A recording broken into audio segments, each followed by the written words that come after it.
Alrighty, Android programmers. In this video, we're going to investigate how to work with geofences. G'day, I'm Chris Merritt from the Oracle mobile platform team.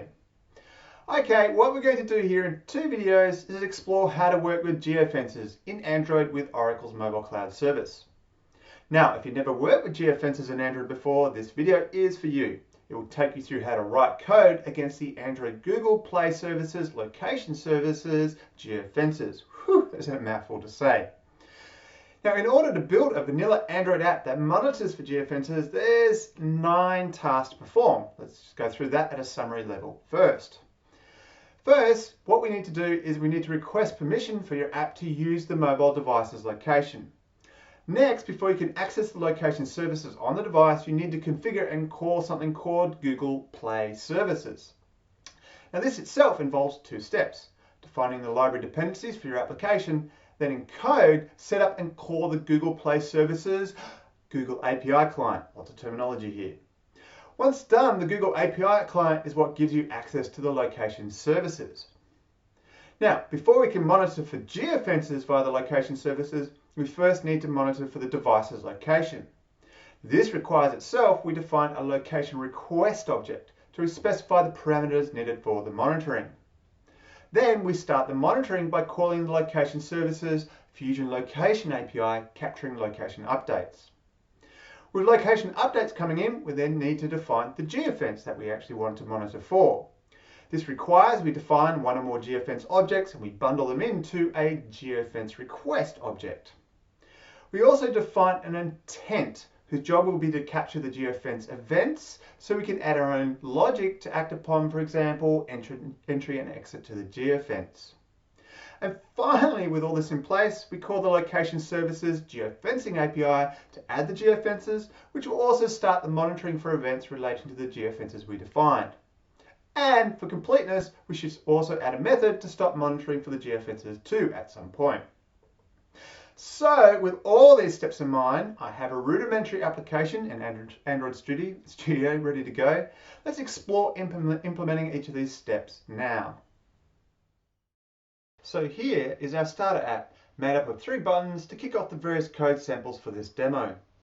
So as we said, the first step we need to do is, in order to monitor for geofence activity through Android location services, is the application requires permission to use the location-based services.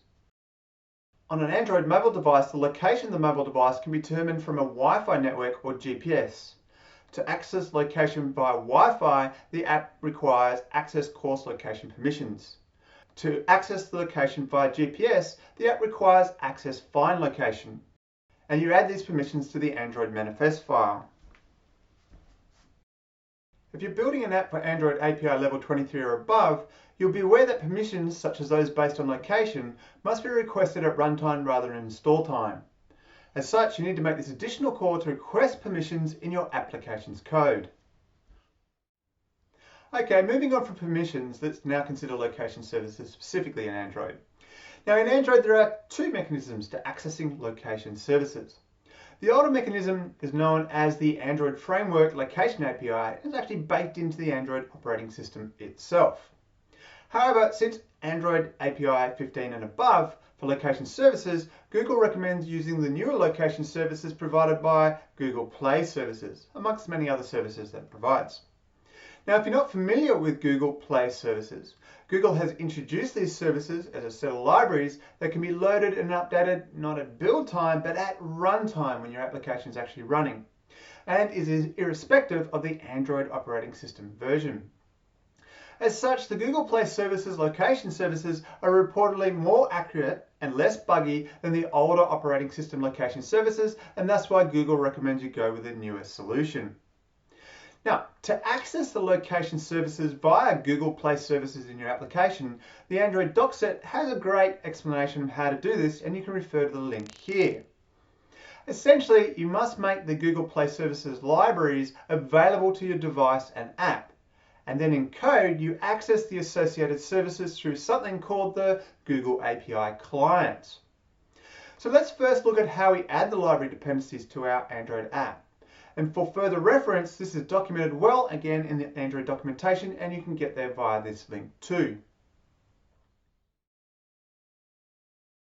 So what we want to do in our build Gradle file for the app is add the following dependency to Google Play Services. Now you can type this in, but you don't necessarily know the version number to add here as I've done. How do you know what version number is right for your version of Android that you're using? The easiest way to determine this is in Android Studio. And what you do is you go to File, Project Structure, you select Project Settings, select the Dependencies tab, click the plus button and then select Library Dependencies, and then you search for literally com.google.android.gms:play-services. You need to do this exactly. Now this should reveal to you the latest version of Google Play Services installed by the SDK, and you can select that latest version and click OK. So from there, this will then be added to your Gradle file with the version number for you. Now, if you happen to be using Google Play Services version 6.5 or above, you can narrow down the dependency down to a specific service, such as location services that we're using for this video.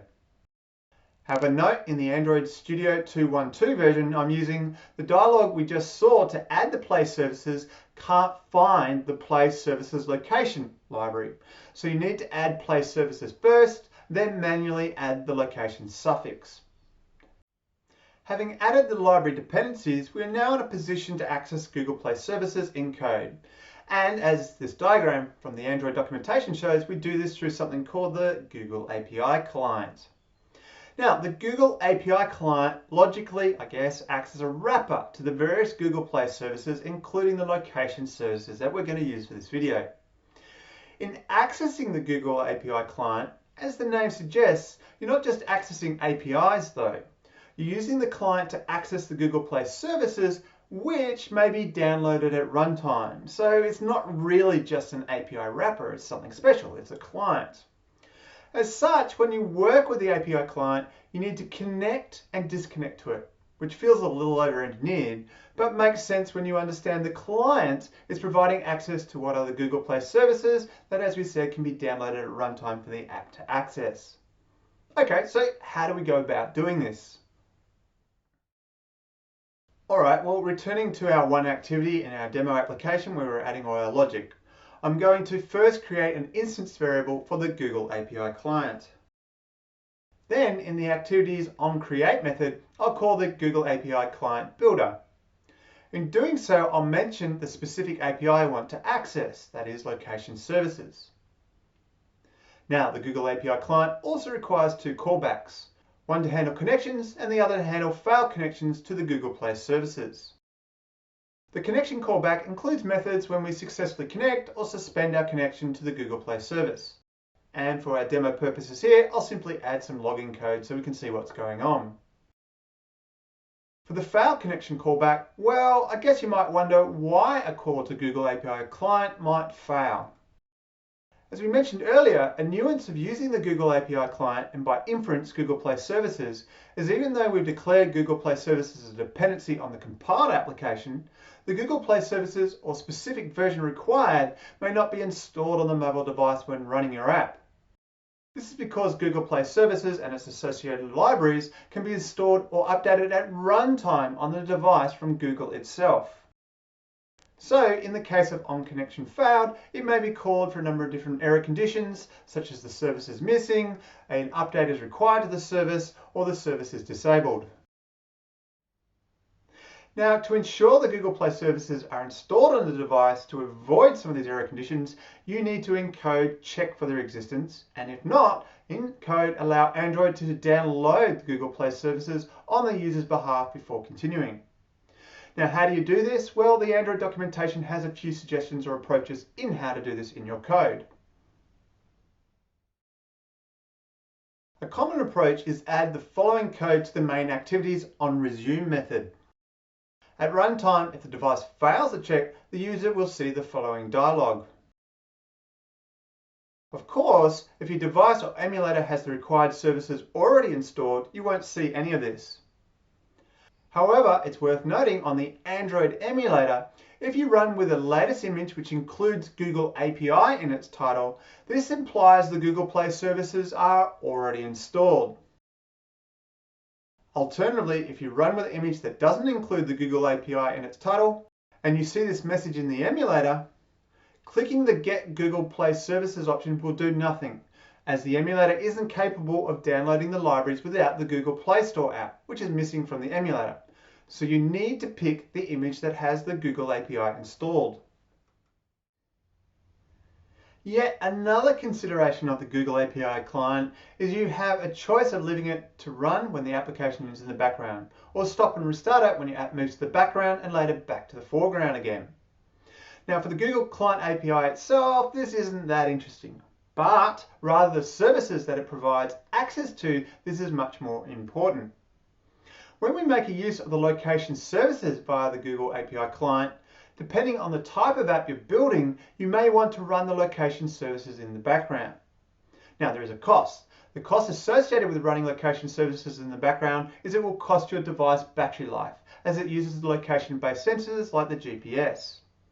The advantage though is being that the user enters, say, when the user enters a geofence, for example, with the app in the background, the app will still be able to respond to the user moving in and out of the geofence, even though the app is in the background.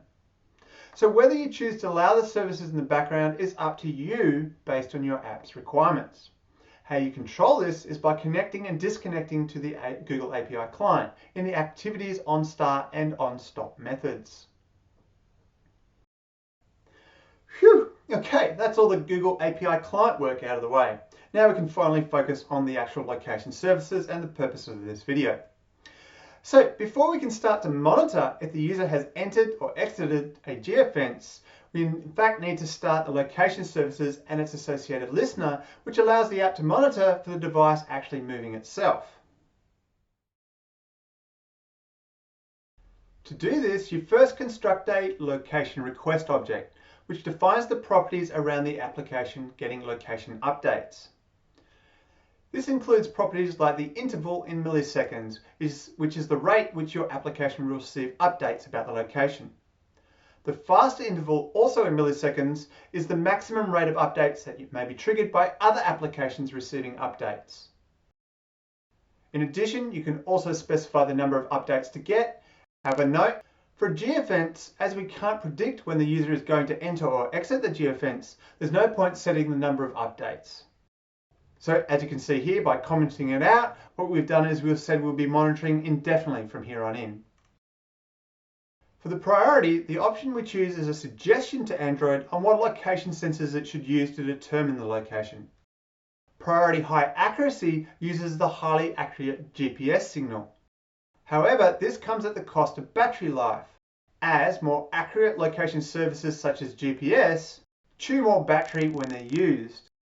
So ultimately, there's a trade-off dependent on your choice here. Okay, having set up the location request parameters, you can then call the location services Fuse Location API, asking for location updates. This includes a location listener and a onLocation changed async callback, which you can capture the location updates. Strictly speaking, for geofences, while you do need to call the request location updates function to start the application listening for location changes, you do not have to put any code into the onLocation change location listener method. The geofences are handled by separate logic that we'll investigate next.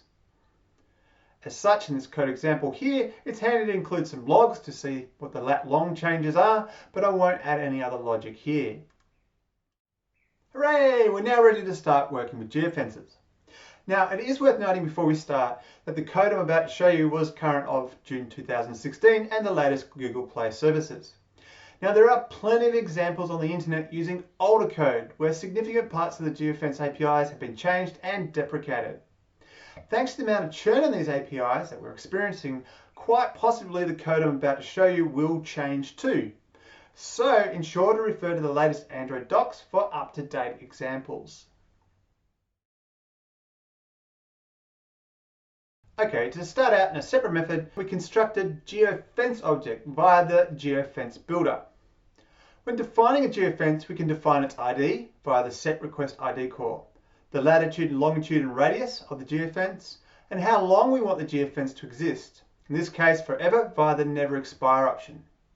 Then how quickly the app in milliseconds will respond to an event involving the geofence, and finally the events to raise for the geofence. In this example, we're going to monitor for when the user enters and exits the geofence specified by the transition types. Having constructed the geofence, we then need to create the geofence request object, supplying the geofence we just created. This class may seem overkill for adding a single geofence, but a variation in this class allows us to add a list of geofences if need be, grouping them into one request. Note the call to set initial trigger, specifying the initial trigger enter constant. When we start monitoring for geofences, if the device is already in the geofence, this will cause the geofence entry transition to fire straight away. From here, we need to define either a pending intent or a broadcast receiver that will handle the events being raised. Now for this demo, I've created a separate class called Geofence Service that extends intent service.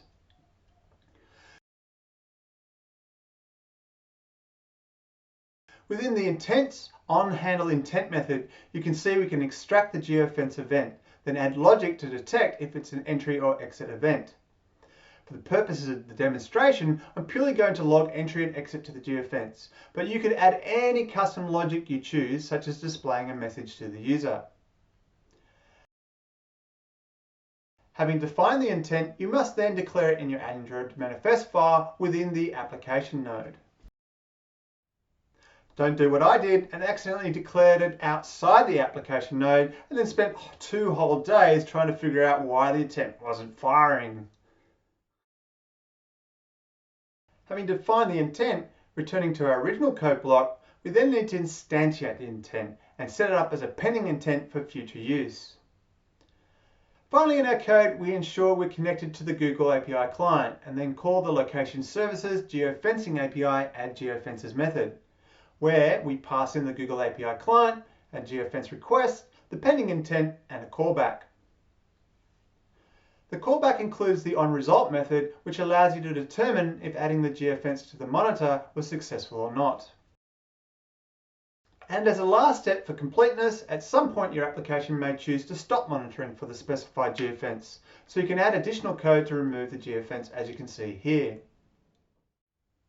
Great, so you've got all the code out of the way, now you're at a point to test your app. Now I must say I had a lot of trouble getting this to work on the emulator. There appears to be a lot of things you need to get right and set up first. First, as we explained earlier in this video, if you're running on the Android emulator, you need to ensure you're using an Android image that has Google API, which essentially is the Google Play Services installed. Now, in our app, do you remember how we stated the location permission your app needed in the Android manifest file, as well as the accuracy of the location services listener? Those settings must also be reflected in the emulator's location settings. Via the emulator's settings options, location options, this must be on. And as we set the listener to high accuracy, you need the corresponding option selected here to reflect this.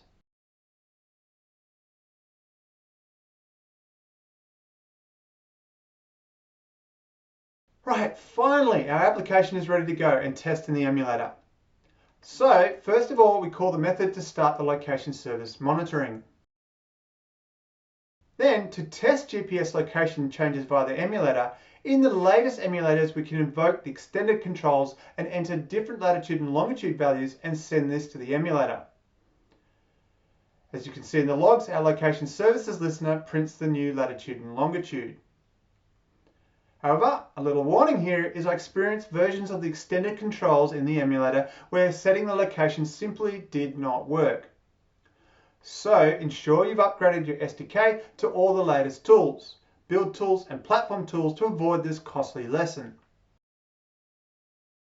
Okay, now having started the location listener, we're then in a position to start the geofence monitoring. Now remember, we were monitoring for the device in, well, what we hard-coded in code was we're monitoring for the device in 100 meters of a latitude and longitude of 33 and -84. So returning to the extended controls in the emulator, let's set these exact latitude and longitude values, which simulates the user moving into the geofence and send. And as a result in the logs, we can now see the intent capturing the user entering the geofence. If we now set the latitude and longitude back to 1 and 1, we can see the opposite exit event being captured, simulating the user leaving the geofence. And voila, that's how you monitor for geofences in Android. It's all made a little bit more complicated by the Google API client and Google Play services.